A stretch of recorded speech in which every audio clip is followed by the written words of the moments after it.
அதான் மக்களே, பிக் பாஸோட முதல் ப்ரோமோ ரிலீஸ் பண்ணிட்டாங்க. இந்த ப்ரோமோ எதுக்கு ரிலீஸ் பண்ணாங்கன்னே தெரில. இது ப்ரோமோவே கிடையாது. முதல்ல அந்த மாதிரி தான் விஜய் சேதுபதி வந்து பேசிக்கிட்டு இருக்காரு.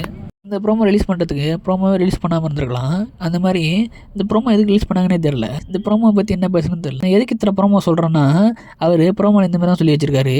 அதாவது ஒருத்தவங்க ஓவராக ரியாக்ட் பண்ணுறாங்க, ஆனால் எதுக்கு ஓவராக ரியாக்ட் பண்ணுறேன்னு தெரில.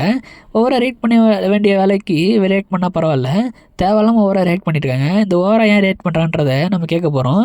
நம்மக்கிட்ட கேள்வி இல்லை, பதில் மட்டும்தான் இருக்குதுன்னு சொல்லிட்டு இந்த ப்ரோமோ முடிக்கிறாரு. இதை பார்க்கும்போது கடுப்பு தான் ஆகுது.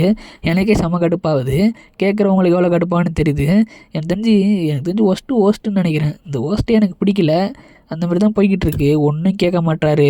ஏன்னா போன வாரம் விஜய் பார்வதி அந்த கமருதீன் உட்கார வச்சார் சைடில். அதுலேருந்து எனக்கு செம்ம காண்டில் இருக்கிறேன்.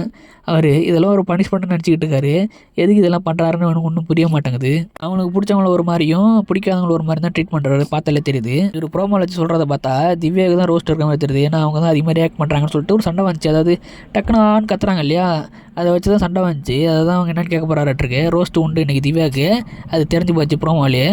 அப்போ என்ன நடக்குதுன்னு. இந்த மாதிரி நிறைய அப்டேட் தெரிஞ்சுக்க சேனல் சப்ஸ்கிரைப் பண்ணுங்க. அடுத்த வீடியோவில் பார்க்கலாம்.